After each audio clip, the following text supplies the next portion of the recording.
अपने ही रिश्तेदारों या अन्य लोगों की संपत्ति या पत्नी को छल से छीनने वाले को तामिस्र नाम के अत्यंत अंधकारमय नरक, जहां जीव को भूख प्यास से पीड़ा दी जाती है और कष्टदायक बंधनों में बांधा जाता है, विश्वासघात और धोखा देने वाले पापियों को अंध तामिस्र नामक नरक में पूर्ण अंधकार में गिराया जाता है, जहां वह अपनी पहचान और चेतना खो बैठते हैं।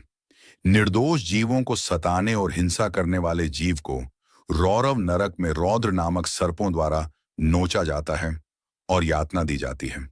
दूसरों के कष्टों का मजाक उड़ाना, जानबूझकर दूसरों को यातना देना, ऐसे जीव को महारौरव नरक में जीवित सर्पों से लिपटाकर जलते हुए अंगारों पर गिराया जाता है। माँ बाप, गुरु और वृद्धों का अपमान करने वाले को काल सूत्र नामक नरक में जलते हुए तारों पर लिटाया जाता है, जहां दिन रात आग की भयंकर तपिश रहती है। झूठे धार्मिक प्रवचन देना, धर्म के नाम पर धोखा देने वाले को तलवार जैसे पत्तों वाले असिपत्रवण नाम के नरक में दौड़ाया जाता है, जहां हर कदम अत्यंत कष्टदायी होता है। दूसरों पर झूठे आरोप लगाने वाले जीव को शूकरमुख नाम के नरक में फाड़ा जाता है।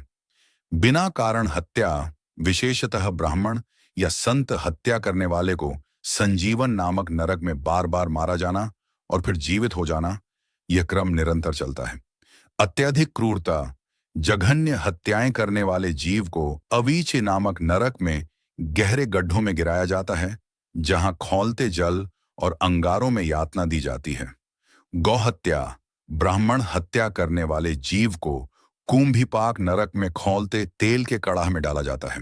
वेश्यावृत्ति, दुराचार, व्यभिचार करने वाले को तप्त सूर्मी नाम के नरक में तप्त लोहे की सुइयों से शरीर को छेदा जाता है।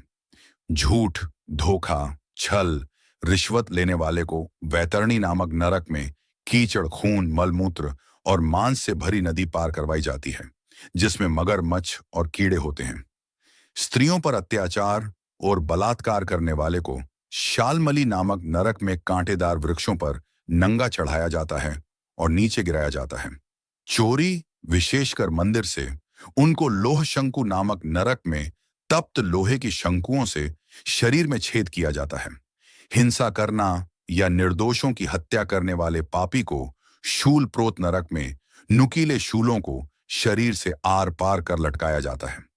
गरुड़ पुराण के अनुसार यह नरक पापों के अनुसार दंड के स्थान है, लेकिन यह भी कहा गया है कि सच्चा प्रायश्चित, भगवत भक्ति और सत्कर्मों से इन नरकों से मुक्ति संभव है।